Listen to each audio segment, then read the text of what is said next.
नमस्कार, न्यूज़ 18 राजस्थान के digital platform पर बहुत स्वागत है आप सभी का। आपके साथ मैं पल्लवी रविंद्र सिंह।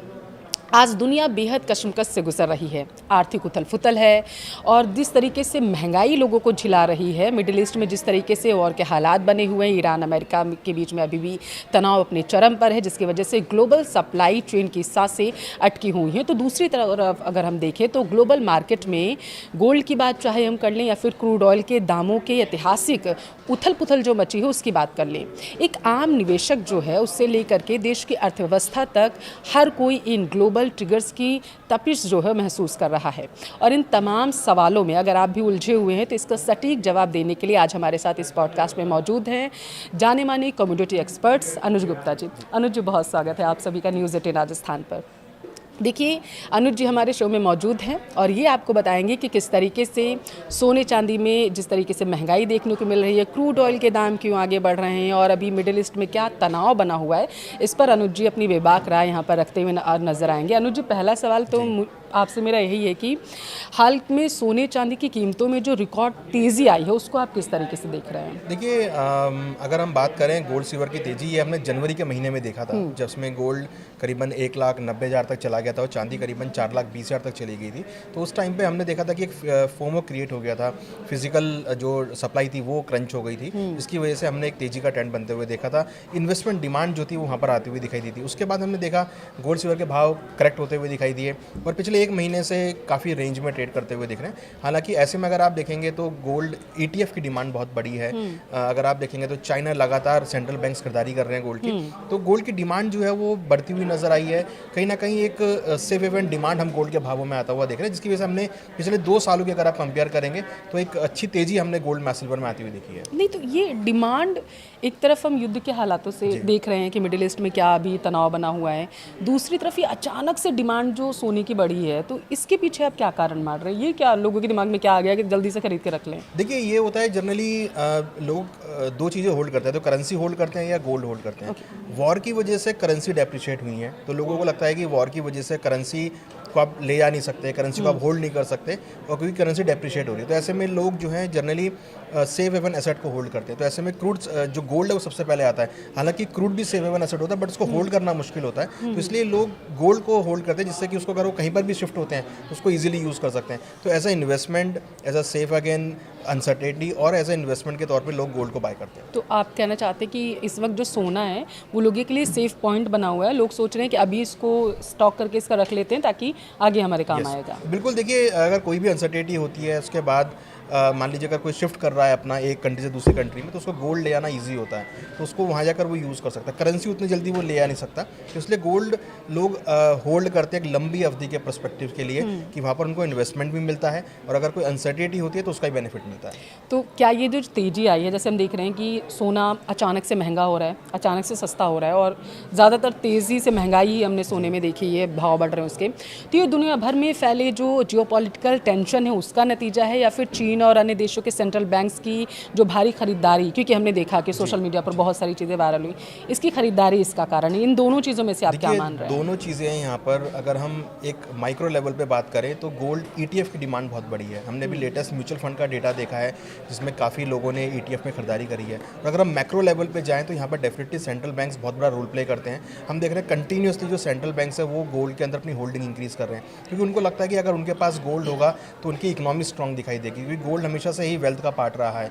तो कहीं ना कहीं हम देख रहे हैं सेंट्रल बैंक्स यहाँ पर गोल्ड बाय कर रहे हैं, जिससे कि उनको आगे चलकर फ़ायदा होता हुआ दिखाई देगा। तो इसलिए सेंट्रल बैंक्स में यहाँ पे खरीदारी कर रहे हैं। तो एक नॉर्मल आदमी भी खरीदारी कर रहा है, एक निवेशक भी खरीदारी कर रहा है और सेंट्रल बैंक्स भी खरीदारी कर रहे हैं। तो तीनों का ही जो मेल जोल है वो गोल्ड के भावों को सपोर्ट कर रहा है।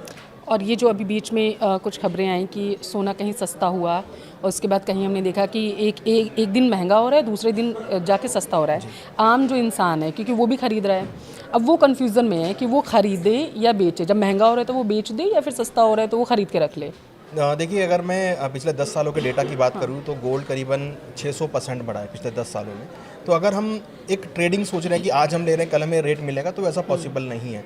अगर आप एक लंबी अवधि के लिए लेके चल रहे हैं 4 से 5 साल या 10 साल के व्यू के लिए, तो आपको वहाँ पे बहुत अच्छे रिटर्न्स देखने को मिलेंगे। ऐसा हमारा मानना है कि लंबी अवधि में गोल्ड बहुत अच्छे रिटर्न देता है, क्योंकि हमने हिस्टोरिकली इसको देखा है। अगर आप 100 साल का भी डेटा देखेंगे तो वहाँ पर भी हमने एक अच्छी खासी रिटर्न आती हुई देखी है। तो अगर हमें गोल्ड के अंदर इन्वेस्टमेंट करना है तो हमको एक लंबी अवधि का व्यू बना के चलना चाहिए, ना कि छोटी अवधि का। छोटी अवधि में रिटर्न मिल जाए वो ठीक है, बट गोल्ड एक इन्वेस्टमेंट का प्रोडक्ट है, उसको ट्रेडिंग का प्रोडक्ट ना बनाएं। लोग ट्रेडिंग करते हैं, उसमें फिजिकल लेते हैं, बाय और सेल करते हैं, तो वो कर सकते हैं अगर आपको अच्छा प्रॉफिट मिल रहा है तो। बट इसको अगर आप एक लंबी अवधि का व्यू बना के चलेंगे तो डेफिनेटली उसमें अच्छे रिटर्न मिलेंगे। और हमने देखा है कि लंबी अवधि में गोल्ड में काफ़ी अच्छे रिटर्न्स मिलते हैं। जो छोटा निवेशक है और जो आम इंसान है वो क्या करे?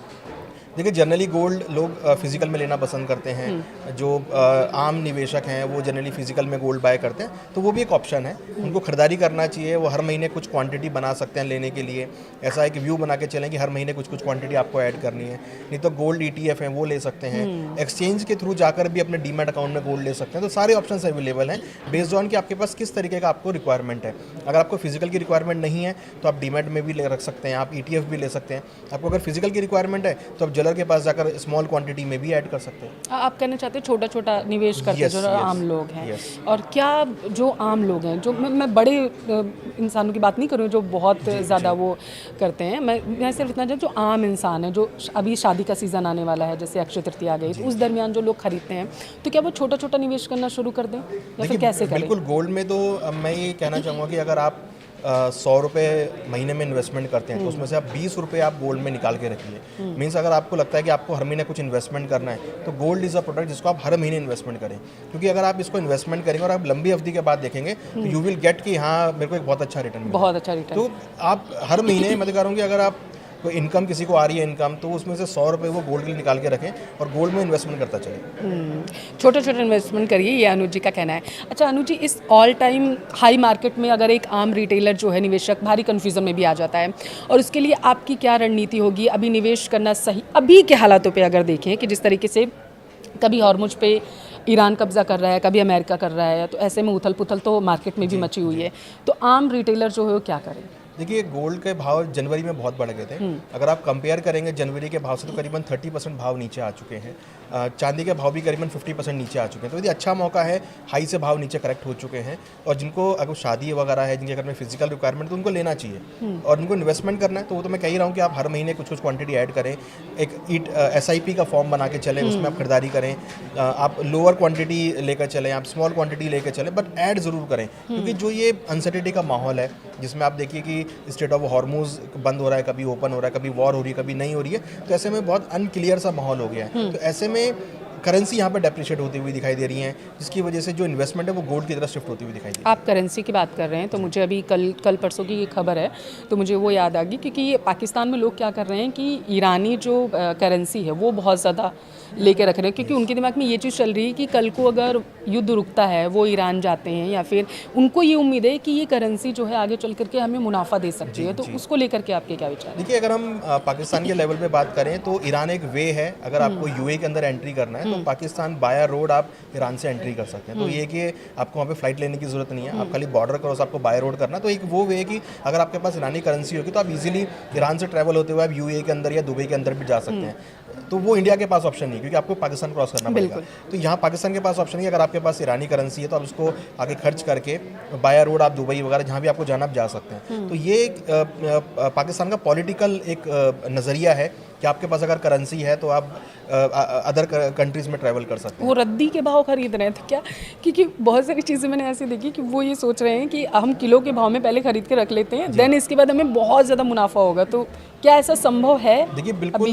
देखिए, उनका एक व्यू है। उनका व्यू मुझे लगता है कि शायद इस वजह से है कि उनको लग रहा है कि अगर ये वॉर रुकेगी तो ईरान एक नई पावर आके निकलेगा, या ईरान के अंदर बहुत अच्छी ग्रोथ देखने को मिलेगी, या अगर अमेरिका ईरान के ऊपर आता है तो अमेरिका वहाँ पर कुछ डेवलपमेंट्स करेगा। तो उनका ये नज़रिया है कि अगर ईरान जो US है वो अगर ईरान को कब्जा में ले लेता है तो US वहाँ पर बहुत अच्छे डेवलपमेंट करेगा, जिससे कि ईरान की वैल्यू बढ़ेगी, ईरान की करेंसी इंक्रीज़ होगी, तो वो भी काफ़ी सस्ते दामों में मिल रही है, इसलिए वो वहाँ पर इन्वेस्टमेंट करते हैं। तो क्या इस बात की भी संभावनाएं हैं कि जैसे आप बोल रहे हैं युद्ध जब रुकेगा और चीज़ें आगे बढ़ेंगी और अमेरिका वहाँ पे इन्वेस्टमेंट करता है, बहुत सारी चीज़ें होंगी, तो क्या ये भी तो संभावना हो सकती है ना कि संभवतः ईरान अपनी करेंसी ही चेंज कर दे?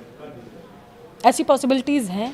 नहीं, देखिए ऐसी पॉसिबिलिटी तो नहीं है, क्योंकि ऐसी इकोनॉमीज़ नहीं करती हैं, क्योंकि ऑलरेडी उनके बहुत सारे फंड्स, उनकी फेडरल रिजर्व के फंड, उनके सेंट्रल बैंक्स के फंड, उनकी इन्वेस्टमेंट्स सब उस करेंसी में होती है। तो करेंसी नहीं चेंज कर सकते, हालांकि उसको डिनोमिनेशन में चेंज कुछ कर सकते हैं, बट करेंसी चेंज नहीं होगा, ऐसा अभी तक तो नहीं हुआ है। ठीक है, तो ये समझ की बात होगी, क्योंकि बहुत सारी चीज़ें सोशल मीडिया पर वायरल हो रही थी। मुझे लग रहा है अब क्लियर जो है लोगों को मैसेज मिल चुका होगा।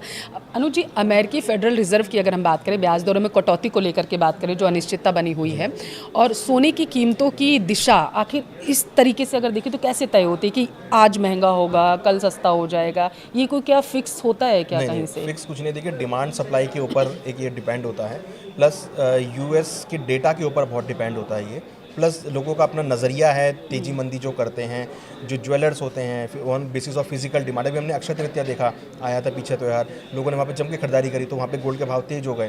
तो और आगे फिर हम देखेंगे, आगे फेस्टिवल सीजन स्टार्ट होगा, तो शादियों का सीज़न का डिमांड है, वो सब चीज़ें यहाँ पे डिपेंड होती हैं। जहाँ तक फेडरल रिजर्व की बात है, इंटरेस्ट रेट पर बहुत कुछ डिपेंड होता है। जैसे हम देख रहे हैं कि क्रूड के भाव बहुत बढ़ गए हैं, क्रूड के भाव बढ़ने की वजह से इन्फ्लेशन इंक्रीज होता है, और जनरली ऐसे में सेंट्रल बैंक्स इंटरेस्ट रेट कटौती नहीं करते हैं, वो इंटरेस्ट रेट का तो स्टेबल रखेंगे या फिर बढ़ा देंगे, क्योंकि उनको इन्फ्लेशन को मैनेज करना है। तो यहाँ हमने देखा कि अगर आप पिछले 2-3 महीनों में देखेंगे तो किसी भी सेंट्रल बैंक ने, इवन आरबीआई ने भी इंटरेस्ट रेट कट नहीं करे, उन्होंने स्टेबल रखे हैं। वो अभी वॉच करना चाह रहे हैं कि भाई आगे इन्फ्लेशन कैसा रहता है। अगर क्रूड के भाव बढ़ेंगे, इन्फ्लेशन बढ़ेगा, तो वो शायद मॉनेटरी टाइटनिंग करेंगे, मीन्स इंटरेस्ट रेट में आगे वो बढ़ाते हुए नजर आएंगे। तो उसकी वजह से क्या होगा कि जो लोगों का पैसा है वो सारा बैंक्स में आना चालू हो जाएगा। तो ये एक जो कंसर्न है वो गोल्ड के प्राइसेस को डिपेंड करता है। अगर उन्होंने इंटरेस्ट रेट बढ़ा दिए तो लोग गोल्ड से पैसा निकाल के बैंक में डालना चालू करेंगे, तो ऐसे में फिर गोल्ड के भाव नीचे आ सकते हैं। अगर उन्होंने इंटरेस्ट रेट कट किए तो लोग बैंक से पैसा निकाल कर गोल्ड में पैसा डालना चालू करेंगे। तो ये एक इनडायरेक्टली या बोलें जो प्रोपोर्शनेट है वो बहुत डिफरेंट है। ओके, फिजिकल गोल्ड की बात करें, डिजिटल गोल्ड की बात करें, सॉवरेन गोल्ड बॉन्ड की आज बात करें, तो इन सब चीज़ों में आपको कितना अंतर नज़र आता है? देखिए कोई अंतर नहीं है, सबके प्राइस फिजिकल गोल्ड के अकॉर्डिंग चलते हैं। अगर आपने गोल्ड ETF लिया है तो वो भी फिजिकल बैक्ड है। आपने अगर सोवरेन गोल्ड बॉन्ड लिया है, हालांकि वो तो बंद हो चुका है, बट आपके पास अगर है तो उसका भाव भी फिजिकल गोल्ड के अकॉर्डिंग चलेगा। फिजिकल गोल्ड का भाव तो फिजिकल के गोल्ड के अकॉर्डिंग चलेगा। तो ये सब चीज़ें जो है totally backed by physical gold है। अगर आपने गोल्ड ETF लिया है तो वो भी बैक्ड बाई फिजिकल गोल्ड होगा। सोवरेन गोल्ड बॉन्ड है वो भी फिजिकल गोल्ड के बैक्ड है। तो इसलिए कोई फ़र्क नहीं है, खाली ये है कि प्रोडक्ट डिफरेंट है। वो प्रोडक्ट आपने ETF में ले लिया, फिर आपने डीमैट अकाउंट में रख लिया है, अपने म्यूचुअल फंड से लिया है, आपने सोवरेन गोल्ड बॉन्ड लिया वो आपने एक्सचेंज के थ्रू लिया है, आपने अगर गोल्ड फिजिकल लिया तो आपने ज्वेलर से लिया है। तीनों के भाव में कोई फर्क नहीं है, उनके भाव की उठापटक जो होगी वो बिल्कुल सिमिलर रहेगी। ओके, मतलब तीनों में से अगर किसी भी इन्वेस्ट करते हैं तो सेम ही रहेगा या फिर कुछ उथल पुथल हो सकती है? सुरक्षित कौन सा है? देखिए सुरक्षित तो तीनों ही है। अच्छा, सिर्फ ये कि आपकी कैपेसिटी कितनी है। आपको फिजिकल रखना पसंद है, आप फिजिकल रख लीजिए। आपको लगता नहीं फिजिकल कैरी करना मेरे लिए नुकसानदेह हो सकता है, मैं कहीं ले आ नहीं सकता उसको, तो अपने डीमैट में, अपने वॉलेट में आप रख सकते हैं, डीमैट अकाउंट के अंदर। ओके, तो ये डिफरेंस होता है। ओके, ऐतिहासिक रूप से अगर हम देखें कि जब वैश्विक संकट अभी बना हुआ है और आगे भी जिस तरीके से आएगा, क्योंकि लोग इसे समझना चाहेंगे, तो सोने में जो निवेशक हैं वो सेफ हेवन सोना का बन जाता है, आपने हमें बताया। तो क्या आपको लगता है कि कमोडिटी सुपर साइकिल के एक नए और लंबे बुल की जो शुरुआत होगी वो देखने को हमें मिल सकती है आगे? देखिए वो शुरुआत तो ऑलरेडी हो चुकी है। हमने कोविड के टाइम से देखा था, बहुत बड़े डिप्स आए थे मार्केट में, फिर वहाँ से बहुत अच्छा रनअप देखने को मिला। अभी क्या है, एक कंसोलिडेशन फेज चल रहा है, क्योंकि ये वॉर की वजह से एक क्रूड के भाव बहुत बढ़ गए हैं। लोग अभी वॉच कर रहे हैं कि अभी बाइंग करें या ना करें, थोड़ा वेट करें, क्योंकि अनसर्टेनिटी का माहौल होता है। लोग ऐसे में निवेशक करने की बजाय सर्वाइव करना ज़्यादा पसंद करते हैं कि भाई अपना कैश बचा के रखिए, कभी रिक्वायरमेंट ना आ जाए। तो इसलिए अभी वो थोड़ा सा हम देख रहे हैं कि गोल्ड सिल्वर के भाव थोड़े स्टेबल हो गए हैं यहाँ पे। बट हाँ, अगर जो एक साइकिल की बात है वो ऑलरेडी चल रही है, और हमें लगता है कि 2030 तक अगर हम बात करें तो आपको बहुत अच्छे हायर लेवल भी आपको देखने को मिलेंगे। अभी निवेश करना मतलब सेफ है? ये बिल्कुल, ओके, क्योंकि प्राइस ऑलरेडी 30-40% करेक्ट हो चुके हैं अपने हाई लेवल से। भारतीय मार्केट की अगर हम बात करें, MCX की, और अंतर्राष्ट्रीय बाजार की हम बात करें, सोने के लिए टारगेट प्राइस आप आगामी दिनों के लिए भी क्या देख रहे हैं कि यहाँ तक जा सकता है प्राइस? देखिए अगर हम बात करें दिवाली 2026 तक, क्योंकि दिवाली मेन त्यौहार रहता है, तो मुझे लगता है कि गोल्ड के भाव को $5200 के आसपास, जो कि करीबन 1,60,000 1,65,000 तक जा सकते हैं। सिल्वर के भाव हमें लग रहा है कि $90 तक, जो कि करीबन अगर हम बात करें तो 3 लाख से लेकर 3,20,000 के आसपास चांदी के भाव देखने को मिल सकते हैं। 3 लाख के आसपास? अभी करीबन 2,60,000 के आसपास भाव चल रहे हैं। वो 3 लाख 20 हज़ार तक लेवल जा सकता है। एक सवाल क्योंकि आपने 2026 दिवाली की बात की, साल के अंत में अगर दिसंबर की बात करें तो क्या साल के अंत में हमें सोने के प्राइसेस जो हैं वो कम होते हुए नजर आएंगे या फिर 2027 में बड़ा झटका लगने वाला है? देखिए गिरावट तो नहीं दिख रही है मेरे को। गिरावट तो ऑलरेडी भी आ भी चुकी है। आपने देखा कि भी $4,000 तक नीचे लेवल आ गए थे। चांदी का भाव $60 तक नीचे आ गया था। गोल्ड का भाव करीबन 1,28,000 तक नीचे आ गए थे। वहाँ से वापस जंप लेते हुए नजर आए हैं। तो जो भी डिप आएगा, अगर वो डिप आया भी तो फिर वहाँ पर आपको एक अच्छी रिकवरी बहुत स्पीड से आती हुई दिखाई देगी। तो मुझे नहीं लगता कि कोई बड़ी गिरावट जो है आपको गोल्ड सिल्वर में देखने को मिलेगी। अगर आती भी है तो वो एक बाइंग अपॉर्चुनिटी होगी, जिसको हमको एक बाइंग अपॉर्चुनिटी के तरीके से देखना चाहिए। मतलब आप कहना चाहते हैं कि जो रिटेल हैं, निवेशक हैं, वो जो इंतज़ार कर रहे हैं कि सोने के दाम कम हो तब जाएंगे, उनको इंतज़ार क्या लंबा करना पड़ सकता है? देखिए इंतज़ार अगर आप कर रहे हैं तो हो सकता है कि फिर आप बाई नहीं कर पाएंगे। फिर आप एक फोमो वाली गाड़ी में चलेंगे कि मैं नहीं ले पाया, मैं नहीं पाया। तो इसलिए आई एम सेइंग कि आप एक महीने का टारगेट बना के चले कि मेरे को 10 रुपये इन्वेस्टमेंट करने हैं या 20 रुपये इन्वेस्टमेंट करने हैं, तो आप स्मॉल क्वांटिटी में लेके चलें। तो उसका बेनिफिट ये होगा कि मान लीजिए अगर बड़ी गिरावट आई भी तब भी आप उसमें बाय करेंगे। तो जब आप एक व्यू भी लेके चल रहे हैं कि भाई मेरे को 4 साल 5 साल 10 साल का व्यू लेके चलना है, तो आपका एक्यूमुलेशन जो है बहुत स्ट्रांग हो जाएगा। मुझे लगता है दर्शकों को काफ़ी कुछ उनके सवालों के जवाब मिल चुके होंगे गोल्ड से रिलेटेड।